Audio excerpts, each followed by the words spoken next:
బాలినేని శ్రీనివాసరెడ్డి వైసీపీకి good bye చెప్పడంతో ఉమ్మడి ప్రకాశం జిల్లాలో ఆ పార్టీకి నష్టం కలిగింది. చెవిరెడ్డి భాస్కర్ రెడ్డి రూపంలో నాయకత్వం దొరికినా ఆయన స్థానికేతరుడు అన్న ముద్ర ఉండడంతో ప్రభావం చూపలేకపోతున్నారు. అందుకే ఇప్పుడు వైవి సుబ్బారెడ్డిని జగన్మోహన్ రెడ్డి ప్రయోగించారని ప్రచారం జరుగుతోంది. జగన్మోహన్ రెడ్డి ప్రకాశం జిల్లాపై ఫోకస్ పెట్టారా? అక్కడ పార్టీ బలోపేతంపై దృష్టి సారించారా? వైవి సుబ్బారెడ్డికి బాధ్యతలు అప్పగించారా అంటే అవుననే సమాధానం వినిపిస్తోంది. జరుగుతున్న పరిణామాలు చూస్తే అలానే ఉన్నాయి. ప్రస్తుతం వైసీపీకి సరైన నాయకత్వం లేదు. ఇప్పటి వరకు సారథ్య బాధ్యతలు చూస్తూ వచ్చిన బాలినేని శ్రీనివాసరెడ్డి జనసేనలో చేరిపోయారు. ఆయన వైసీపీకి గుడ్ బై చెప్పడంతో ఉమ్మడి ప్రకాశం జిల్లాలో ఆ పార్టీకి నష్టం కలిగింది. చెవిరెడ్డి భాస్కర్ రెడ్డి రూపంలో నాయకత్వం దొరికినా ఆయన స్థానికేతరుడు అన్న ముద్ర ఉండడంతో ప్రభావం చూపలేకపోతున్నారు. అందుకే ఇప్పుడు వైవి సుబ్బారెడ్డిని జగన్మోహన్ రెడ్డి ప్రయోగించారని ప్రచారం జరుగుతోంది. వైఎస్ రాజశేఖర రెడ్డి ప్రోత్సాహంతో రాజకీయాల్లోకి వచ్చారు బాలినేని. తన తోడలుడు వైవి సుబ్బారెడ్డికి సమీప బంధువు కావడంతో బాలినేని ప్రోత్సహించారు. 2004లో తొలిసారి టికెట్ ఇచ్చారు.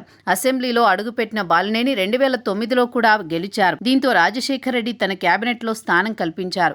అలా ఉమ్మడి రాష్ట్రానికి మంత్రి అయ్యారు బాలినేని. అయితే జగన్ కోసం మంత్రి పదవి వదులుకుని మరీ వైఎస్ఆర్ కాంగ్రెస్ పార్టీలో చేరారు. 2019లో పార్టీ అధికారంలోకి రావడంతో కేబినెట్లో స్థానం కల్పించారు బాలినేనికి జగన్. కానీ మంత్రివర్గం నుంచి తొలగింపు నుంచి అసంతృప్తికి గురైన బాలినేని ఎన్నికల అనంతరం వైసీపీకి గుడ్ బై చెప్పి జనసేనలో చేరారు. కాంగ్రెస్తో పాటు వైసీపీ కీ రోల్ ప్లే చేసిన బాలినేని శ్రీనివాసరెడ్డి ఉమ్మడి ప్రకాశం జిల్లాలో విశేష ప్రభావం చూపుతూ వచ్చారు.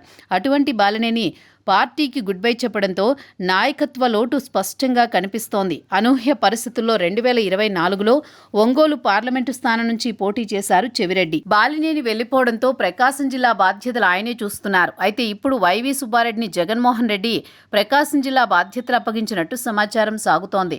చెవిరెడ్డి భాస్కర్ రెడ్డి స్థానంలో వైవి రావడం ఖాయమని ప్రచారం సాగుతోంది. అదే సమయంలో రాజ్యసభలో వైసీపీ పక్ష నేతగా వైవి సుబ్బారెడ్డికి ఛాన్స్ ఇచ్చారు. అయితే ఇప్పుడు సొంత జిల్లా ప్రకాశం బాధ్యతలను తన బాబాయికి కట్టబెడుతున్నారు జగన్. మరి ఆయన నియామకంతోనైనా వైసీపీలో పూర్వ వైభవం వస్తుందా లేదా అన్నది చూడాలి.